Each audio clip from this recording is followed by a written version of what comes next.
It's time for the Your Personal Bank Show with Ferenc Toth, president and founder of Secure Estate Management. Take charge of your financial future with your personal bank. Now, here's Ferenc Toth. Welcome. Well, I'll tell you what, there's been a lot of stuff that's been going on. Stuff keeps moving really fast in terms of this economic situation. Of course, the medical crisis is causing all this kind of stuff. But, you know, hey, we're here with Money Radio. That's what we're here to talk about. And let's face it, from an emotional standpoint, money impacts people a great deal. A lot of us get our emotions, self-worth, and sense of safety from, you know, how we interact with money. And that's true for even folks who are financially savvy.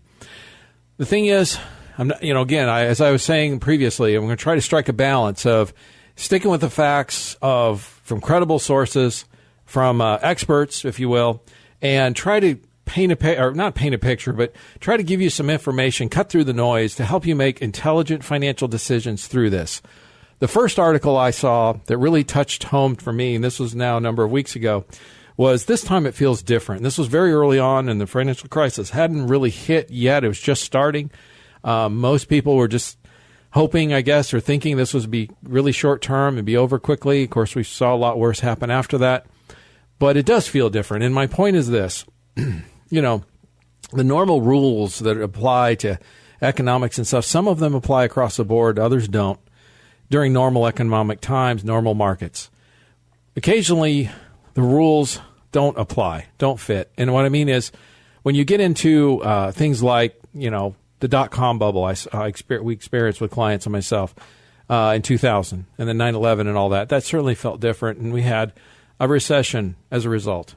08-09 was another example of what became the Great Recession, and it felt different. And we had to help people through that. And, of course, this is happening again this way. My point is this. Your risk, the rules, the risk tolerances, your emotional state, your income, for example, are hugely important during crisis times. And this is when your discipline really comes into play. Again, when things are going up, things are good, you can get sloppy, and it still works out. It's these times when discipline comes into play, and you got to really analyze or reanalyze, am I in the correct risk tolerance profile? You know, modern economic theory talks about using a 60-40% as a rule of thumb in terms of equities versus bonds or bond-like instruments. And those would be things like, you know, things that create income, more relatively safe, less volatile, and you know, income real estate falls into that category, for example. Your personal bank does. It can create a consistent, steady eddy source of income or growth that it's not affected by the markets, for example. That becomes extremely important. And again, the more volatile your income is, the more important it is you have some of those safer money options. Again, the other problem is, in previous article I've shared, you can go to yourpersonalbank.com. It's there. You go to the article section. Is the incredibly low interest rate environment we've been in for the past decade or so has caused a lot of those safer money options to not give much return, which has caused a lot of them to be more out of favor, especially when equities were going up so strong. You know, CDs, which is pretty well known, have had really low rates of return, and so to have, you know, T-bills recently and various other cash, of course, instruments. It's hard to make any return on those monies. Again, your personal bank has a contractual guarantee of 4% and currently crediting 5%. You know, that's pretty good in these days, this interest rate environment. And you've got guarantees on that. So it's not subject to market risk. And by the way, tax favor too, which is nice. My point is simple. You want to really look at this. And if you have an advisor who's preservation focused or has a good preservation focus to help balance this all out and keep you in the right risk tolerance, great. I applaud you. If you don't, it's the same thing as if you don't feel like you're in jive or you're in connection or you're in the right meeting of the minds, if you will, you perhaps should consider looking at, this is the time to look at someone different. You know, again, when everything's going great, it's easy. You can get sloppy. It still works. But it's not, when things are not going so well is when you got to really get disciplined. And that's my point. So if you want to talk or look into this further, be happy to do so. Contact us at yourpersonalbank.com. Again, I'm going to cover some information that's come out economically, what's going on, you know, what to expect in terms of, you know, how bad is this going to get. I've referred to previously an article on 7 financial heavyweights. It's on our website, talking about predictions second quarter, negative 15 to 30% by many of the leading economic and financial authorities. We're talking about Goldman Sachs, Chase, J.P. Morgan, various outfits like that. Put that in perspective, the worst quarter in the Great Recession was negative 8.4%. So they're predicting 2 to 3 times worse than that. We have tremendous unemployment, record-setting, historically bad numbers. I mean, we're going to be seeing historically bad numbers, earnings, various things for the foreseeable future until this medical crisis is averted. And how is that going to happen? Well, new infection cases are going to have to be basically greatly reduced. And that can be done a number of ways, through testing, through a vaccine would be great, therapeutics, various things. But it's a medical situation causing all this. So understand, I'm not trying to scare people. I'm not trying to fearmonger. I'm not trying to cause anyone to panic. Again, I have great faith in people that if they know the facts, they can plan for the worst, yet hope for the best. And that's how we kind of approach retirement financial planning when we talk to people. Is I've always found, and as a business owner, as an entrepreneur, I talk to business owners when you're doing business planning. What's your worst case scenario? Can you survive that? Can you live with that if you had to? And if the answer is yes, it alleviates a lot of stress because you can manage the worst case scenario. Obviously, more often than not, it comes out better than that. So you're ahead of the ball game, if you will. And that's important from a mental and emotional standpoint, okay? Other things I've talked to in previous shows, I encourage you to go to yourpersonalbank.com and listen to the previous recorded shows, is the estimates by number of medical experts. These are models, medical modeling, and the things that the governments around the world are using to create policies with social distancing, testing, all those various things that they're doing, okay, and how they're predicting how long this is going to last. Most of them are coming around. It's a period of several months to, I've seen up to a year. These are from the medical experts. So this is not going to be over, unfortunately. I wish it were. Doesn't look like it's going to be over quickly. It's going to take some time. Obviously, a vaccine or something like that, a major breakthrough in the medical arena, would be a game changer, and I could throw everything on its ear. But until something like that happens, we have to prepare for a longer-term period to survive that, to get through this, and hope for the best. And again, the longer it is, the more economic damage there'll be. The more businesses will fail, the more jobs that'll be lost. And this brings me to an article, one of my favorite, I think, in terms of helping people understand, great Kipling article titled 10 Facts You Must Know About a Recession. They talk about the average recession is about 11, since World War II, about 11 months. The long-term effect, of course, is the job and business loss that can really impact the future recovery. And so, another article that's on our website, it's unemployment rate after recessions are not normal. People who lost their jobs have long-term effects. So some people I've heard talk about, are we going to have a V or a U or an L-shaped recovery? Well, a V shape, of course, means things dropped and then came back quickly. I mean, ideally, that's what we would want to have. U means it goes down, like a shape of the letter U. It goes down for a while and then slowly comes back. An L, of course, the letter L would be the worst. It goes down and basically stays there a while. Right now, it's too early to tell. We don't know which of those it's going to be. Clearly, the best would be the V, but that would have the least amount of impact. But is it going to turn out to be that way? Too early to tell. We just don't know. So you have to plan for something longer, and can you survive it? And what we're going to really talk about next in the next segment is a popular strategy called the 3-bucket strategy.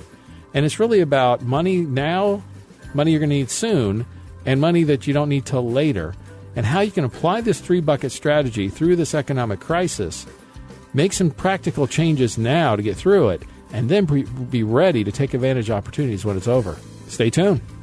For more information on your personal bank, call Ference at 866-515-6280 or online at yourpersonalbank.com. Back to Your Personal Bank Show with President and Founder of Secure Estate Management, Ference Toth. Welcome back. We're going to talk about, well, we've been talking about how bad this economic crisis is going to get, how long it's going to last.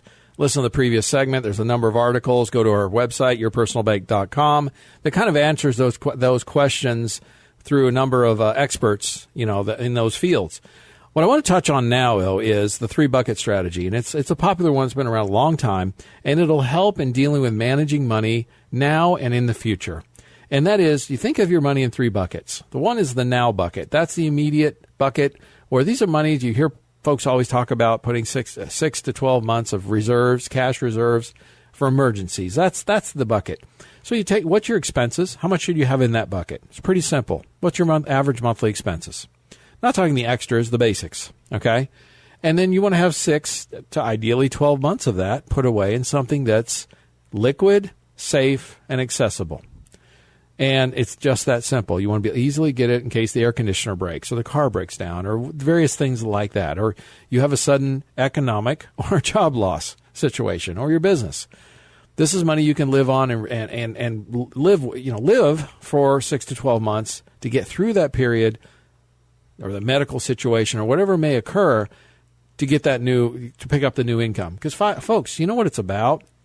This is something I've been sharing, a financial literacy tool, or I should say idea or concept for years, and that is so many people focus on appreciation. And it's great to have an account that grows in value. That's awesome. It's fun. Everybody likes that. But what really is important is income. We have a certain amount of income we need, expenses we have to live. There's a cost to live, as I talk about all the time. To have that locked down and guaranteed and insured or whatever, assured that you've got it. It's steady, it's consistent, it's going to be there. That's really, really important, particularly in times like this. And that's where the short-term bucket, the immediate bucket, partially addresses. You've got money there that you can access if you need it. Of course, the problem these days, a lot of those tools that would be applied to that would be like savings accounts and various things like that. Don't pay any interest these days, very, very little with the low interest environment. We've had folks take at least a portion of their cash reserves and put it into a personal bank account because we can get them 60 to 80% liquidity day one, not all of it, but a portion. And again, contractual guarantee of 4%, currently paying 5%. So in these days, that's a heck of a lot better interest rate than a money market, for example, or a savings account. And you've got access to a majority of the money. That's initially when you set it up. Over time, you have access to more and more of the dollars, and after a few years, you can have access to 100% of the money that that's you've contributed and then some.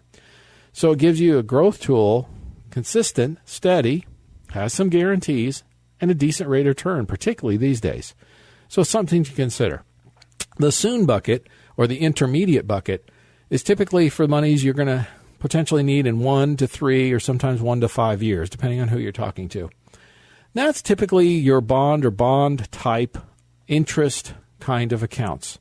Again, your personal bank clearly fits into this category. It's considered less volatile, a safer bucket. It generates income or interest, okay? Because why? During these economic downturns, if you have a personal economic downturn, job loss, business loss, disability, any of those kinds of things that can happen to someone individually despite the economy, you have a source of income or funds you can tap into and not have to worry about the more volatile long-term bucket. Because if you need money now and you have a portfolio and you're all in equities, for example, as some people ended up being, and the markets took a significant drop, you're now getting hit. You're taking money out at a time when it's on a down. And so it's a double whammy, if you will. Now, of course, not everything goes down, but at times it can be pretty difficult to find. Again, I was talking to a potential client, a radio listener, who was interested in enhancing his intermediate bucket because he was looking at retiring in about a year. And he had taken a 30% hit on his portfolio, which isn't unusual, what I've seen these days. And we talked about, most accounts, I hadn't seen the account, I think we talked about it from the radio and in person. Most accounts have, a mix of the longer term, the equities and bonds or something else like that, REITs or whatever it may be, more of the less volatile investment side. And if they weren't returning for them, we can put them into something like the personal bank that could insure or have guarantees in terms of a better return than what he's getting now. He was very interested in all that. Texted me back, said he looked at his account. It was 100% in growth funds.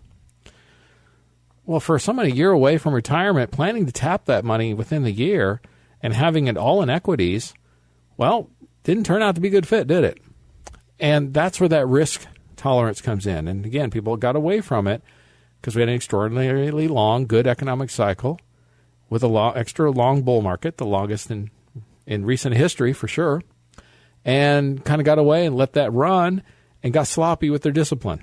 And now he's probably going to be looking at, as he stated to me, working longer because he's got to wait now for that to come back and recover. And right now, no one knows how long that will be. It'll be short-term, medium, or long-term recovery period. It's too early to tell. And it's that type of risk that he took on too much risk for his situation. He now realizes that, unfortunately, to his detriment. Those are things you want to look at and have a preservation-focused advisor. I don't know if he was working with an advisor or not. I think he did this himself.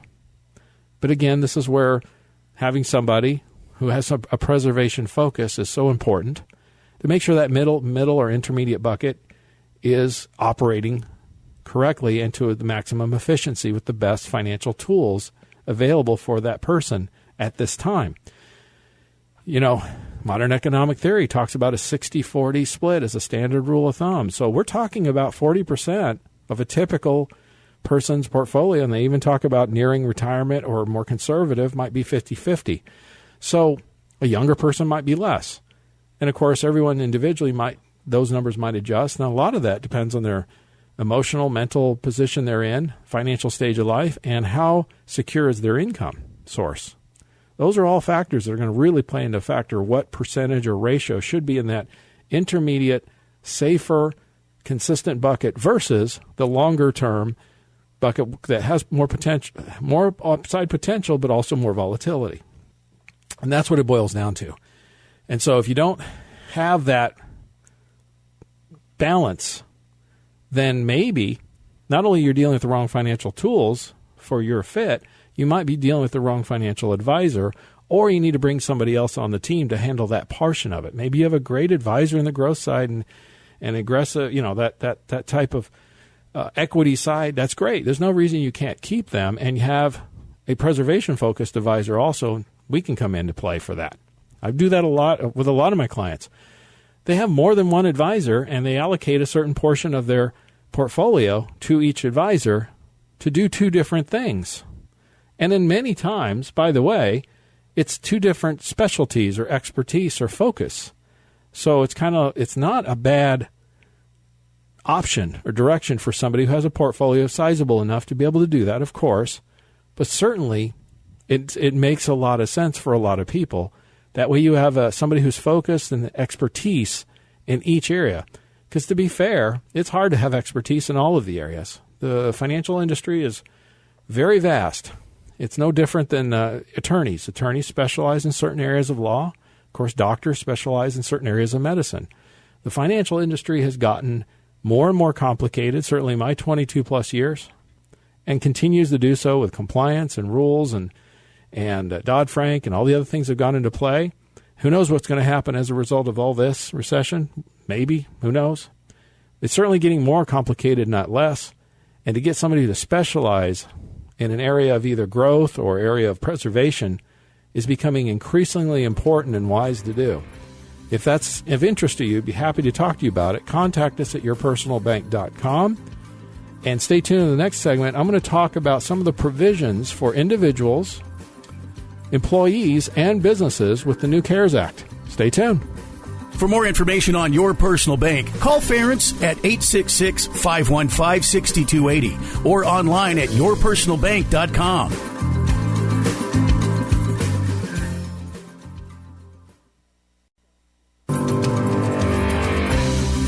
Back to Your Personal Bank Show with President and Founder of Secure Estate Management, Ference Toth. Welcome back.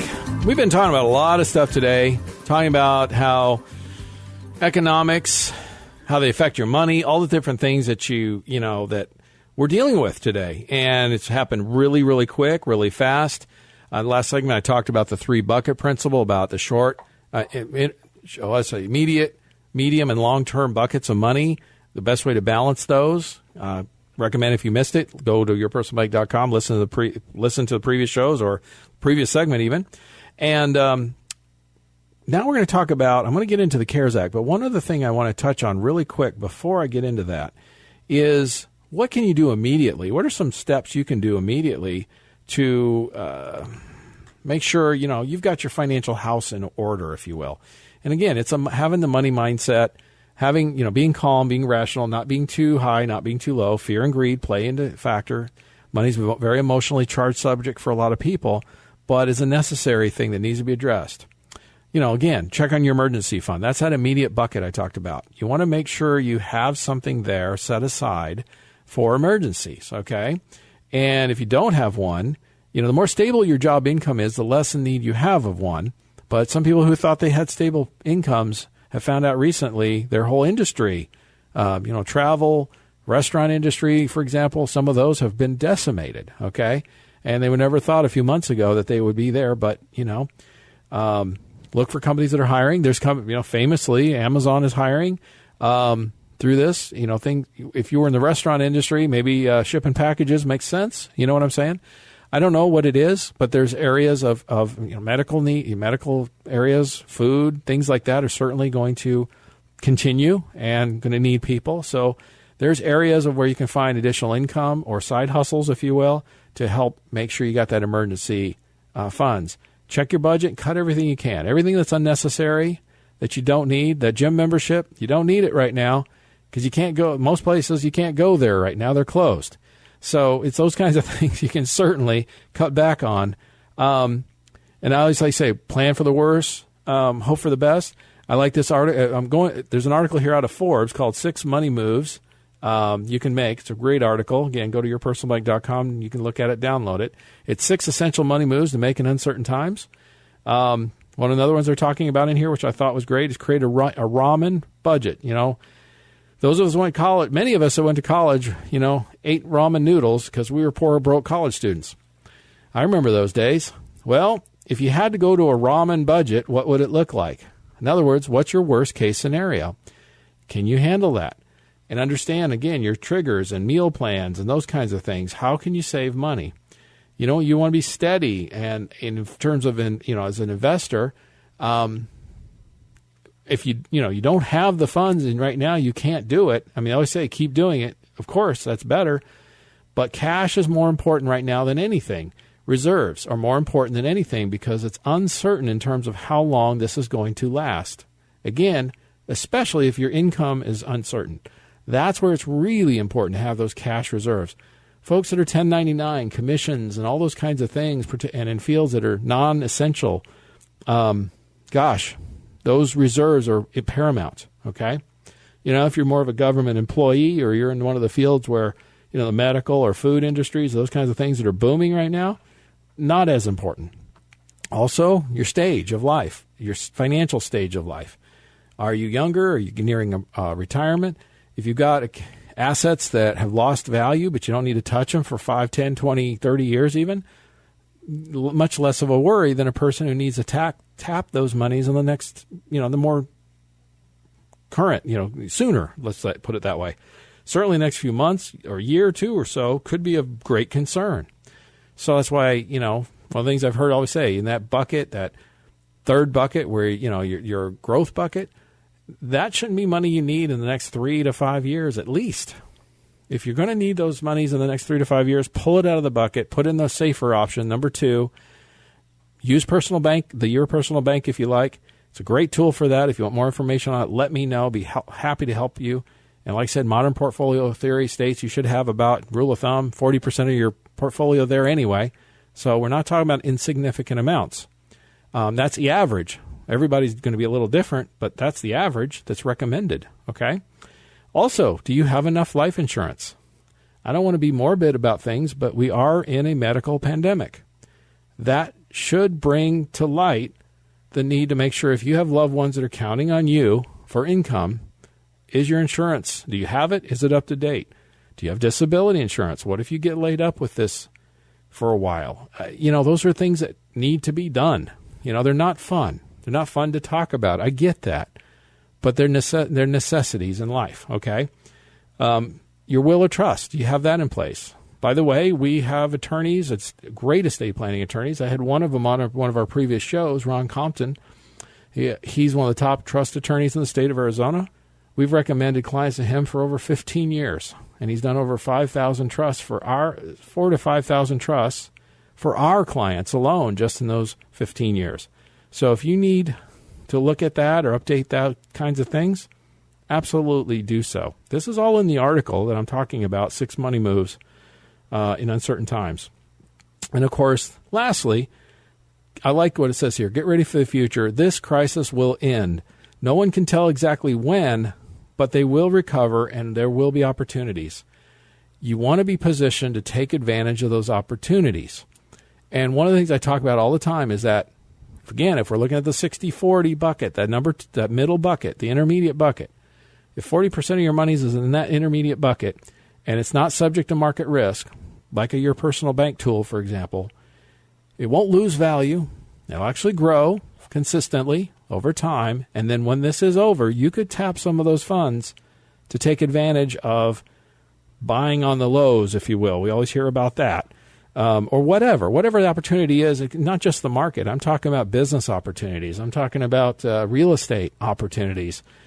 When a recession ends, or near as it actually ends, a lot of assets will be available on sale. And depending on what it is you particularly like, you're going to have opportunities if you have the funds available. And they didn't, if they were in a market-related account and had lost value, you, in essence, ride the roller coaster down and ride it back up, right? And that's that equity portion, typically, the risk bucket, if you will. By the way, so many people focus on that risk bucket as an equity bucket. It really isn't. I mean, if you think about it a minute, if you own a small business, for example, and we all, most people know that there's risk involved in small business. And I know a lot of small business owners, like myself, who are not real keen, not that I don't have any money in the markets, but mine is limited, partly because I own a small business. And the business income varies. And particularly with this economic situation, I'll just tell a little personal story. We set up a personal bank 6-7 years ago that we've contributed to, initially to use as our credit facility. I've talked about this. And I saw it as a cash reserve, that intermediate bucket. So if business took a dive, took a hit, for whatever reason, stuff happens, we would be able to survive those hits. And of course, this most recent one, recession that's happening, has impacted business, no question. But we've tapped some of our reserves to continue and stay in business. Folks, without it, I wouldn't be here today. We probably wouldn't be in business because this has been a very severe reduction of business. But we're weathering the storm because we had the cash reserves to be able to do that. And I'm confident we'll be able to ride this out, just like we rode out 08, 09, and just like we rode out, personally I rode out, I was in commissions back then, the dot-com bust, 9/11 and all that. Been through that before. As I say to people, been on this rodeo before. And I understand. So when someone has risk in their lives already, to put a big chunk of their portfolio in continue risk, for a lot of folks, like myself, doesn't make a lot of sense. So we tend to lean towards the second bucket more, the safer bucket options, because we're already risking our finances in other endeavors. So here's what I'm going to say. Consider it. Take a look. Now's the time to do those things. Contact us at yourpersonalbank.com. Let's have a discussion. And I promise, this last segment, I'm going to talk about the CARES Act and some of the provisions for everybody. Stay tuned. For more information on Your Personal Bank, call Ference at 866-515-6280 or online at yourpersonalbank.com.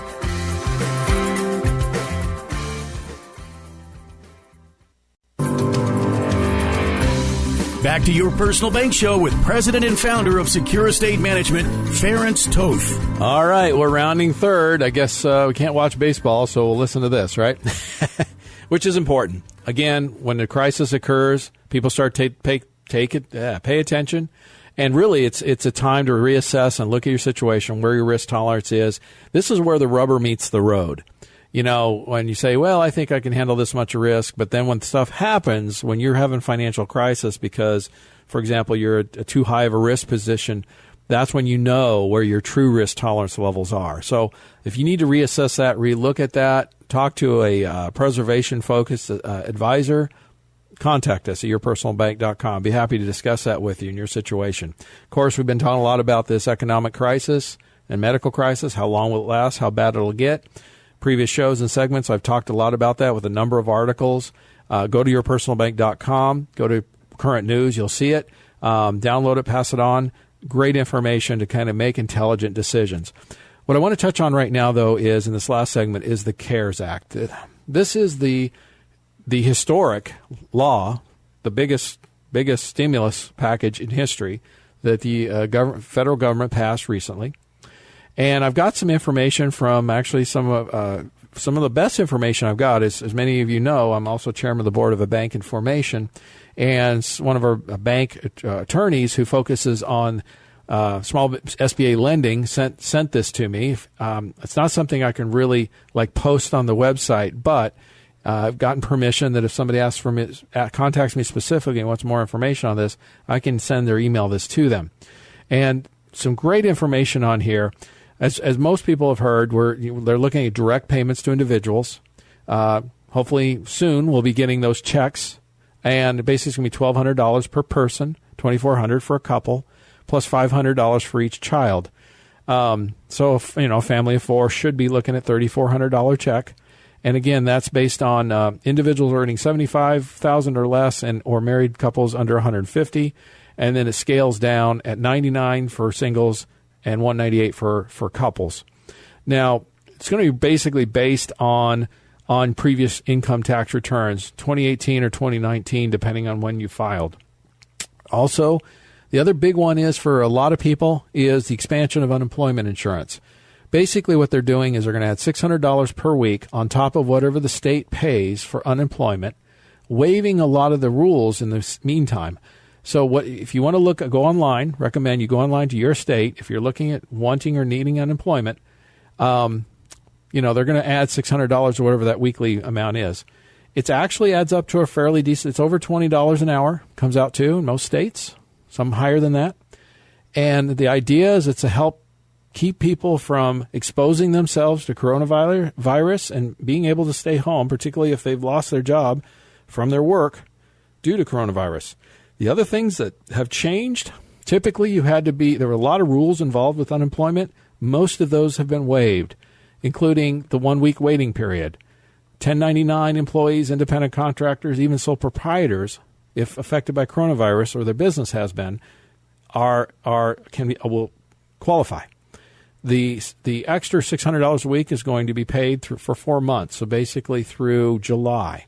End of July is the current plan. Now, I want you to understand, everything I'm sharing here, this is new. This has just been passed very recently. Things could change, so please refer to the appropriate places to get the latest information. But this is the newest of what we have at this point. There's a delay for a payment of employer payroll taxes. There's a situation where employers can delay the payment of the employer's share of Social Security, which is 6.2, and pay half of it next year and the following other half in 2022. In essence, there's a number of business tax provisions to assist businesses with cash flow. I don't have time to go into all the different ones, but if you own a business, you have employees, or you don't, contact us at yourpersonalbank.com. I'll be happy to have a discussion with you, again, from an advisor standpoint and a banker standpoint, to help you see if you should go the route of the business loan that's in place, or perhaps have your employees take the enhanced employer unemployment, I should say. Tax provisions. There's a few others for individuals. One of the big ones for retirees, of course, is the waiver of the 10% early withdrawal penalty on qualified accounts. That'd be your IRAs, 401ks, and those kinds of things, up to $100,000. So in other words, you can access, if you're under age 59 and a half and you want to access money from your qualified account, you can do so without paying that 10% penalty tax. Also, for retirees, there's a waiver of the required minimum distribution. So if you do not want to take the RMD this year for 2020, you do not have to. So there's other tax rules in place, changes, I should say. Be happy to discuss that with anybody that has questions on that. Also, there is a payroll protection program. Now, this is interesting for particularly business owners, and it's going to be administered through the Small Business Administration. This is something that's brand new. It's called the PPP, or Payment Protection Program. This would basically allow businesses up to 500 employees, so businesses under 500 employees, to get small business loans, and a portion or all of the funds can be basically turned into a grant or waived. The payments don't have to be paid back if they're used particularly for payroll. General rule of thumb, you can take your average expenses of payroll, rent, utilities, those types of things, times 2.5, and that's the amount you can qualify for. Again, a lot of the rules like the unemployment and the waiting periods and such have been waived. There's no collateral requirements. There's no personal guarantees. So what the government is doing is they're expediting getting money into the economy, into small businesses, into individuals' pockets to help them get through this financial crisis. By the way, the interest rate on this loan will not exceed 4%. So it'll be a low interest rate loan even if you didn't qualify for the forgiveness, the allowable forgiveness on it. Very interesting for a business owner. Again, business owner with employees, highly recommend you contact SBA, your lender, or I'll be happy to talk to you about which direction makes the most sense for you. I've been having the same discussions and thoughts for my business, so I've researched this extensively. There's also a great webinar that was done by Inc. If you contact me at yourpersonalbank.com, I'll send you the link. It's too long for me to list it on the radio, and you wouldn't be able to get it all, most of you. So contact me, and I'll send you that link. It's about an hour webinar that really explains all the details about these CARES Act for businesses. So my point is, whether you're an individual or a business, and you think some of these things might benefit you because of economic impact that you've had due to coronavirus, by all means contact us. We can help you, give you some advice and some direction, and help you navigate this situation.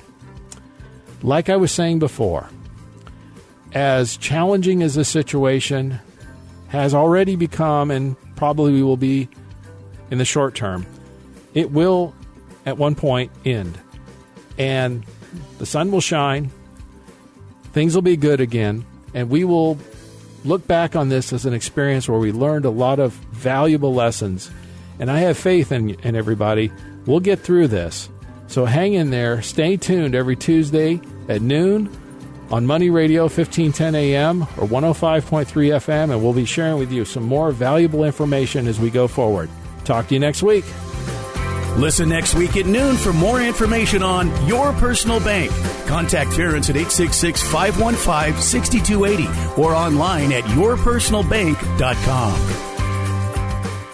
This show is designed to provide accurate and authoritative information. The presenter and guests on this program do not engage in rendering legal, accounting, or tax advice. Expert advice from a professional involving your specific situation should be sought, if required. Permanent life insurance is a long-term investment. Products, optional features, and riders may have limitations, restrictions, and additional charges and may not be available in all states. Withdrawals beyond principal may be taxable income. Excessive and unpaid loans may cause the policy to lapse. If a policy lapses, unpaid loans are treated as distributions for tax purposes. Replacements may not be suitable for everyone. There may be penalties and surrender charges when replacing coverage. New products may include new surrender charges and contestability period. Policy guarantees are based upon the claims-paying ability of issuing insurance company and do not apply to the investment performance or assets in the underlying variable portfolios. The life insurance and annuity products in this presentation are not FDIC insured, may lose value, and are not bank guaranteed.